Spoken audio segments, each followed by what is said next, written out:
السلام علیکم ورحمۃ اللہ وبرکاتہ۔ کیسے ہیں معزز ناظرین؟ امید ہے خیر و عافیت سے ہوں گے۔ ہمارے اس چینل شرعی اور فقہی مسائل کی اس نئی ویڈیو میں خوش آمدید۔ آئیے ویڈیو کی جانب چلتے ہیں۔ نجاست کی دو قسمیں ہوتی ہیں، نجاست غلیظہ یعنی بڑی نجاست جس کا حکم شریعت میں سخت ہو، اور دوسری نجاست خفیفہ یعنی چھوٹی نجاست جس کا حکم شریعت میں زیادہ سخت نہ ہو۔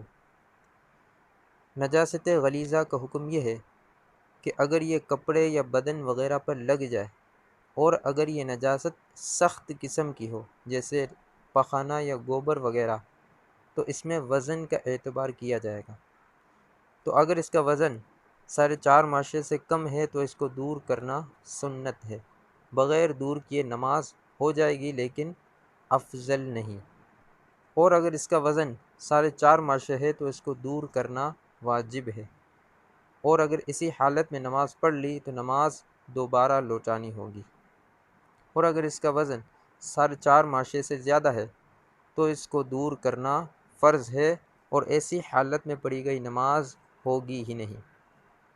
اور اگر یہ نجاست غلیظہ یعنی بڑی نجاست پتلی قسم کی ہو جیسے پیشاب وغیرہ، تو اس میں وزن کا اعتبار نہ ہوگا، بلکہ ہتھیلی پھیلا کر اس میں جتنا پانی ٹھہر سکتا ہے۔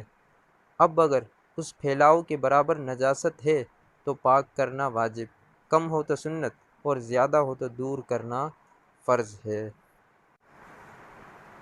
نجاست خفیفہ یعنی چھوٹی نجاست کا حکم یہ ہے کہ کپڑے یا بدن کے جس حصے پر لگے، اگر اس حصے کے چوتھائی سے کم ہے تو معاف ہے، ورنہ اس نجاست کو بھی دور کرنا ضروری ہے، بغیر دھوئے نماز نہ ہوگی۔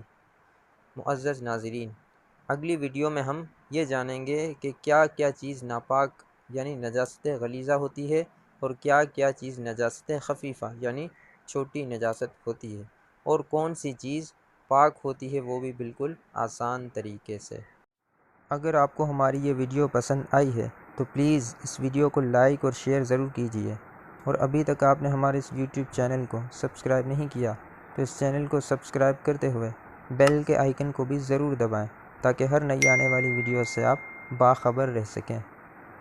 اپنا خیال رکھیے گا، دعاؤں میں یاد رکھیے گا۔ تو ملتے ہیں اگلی ویڈیو میں۔ اللہ حافظ۔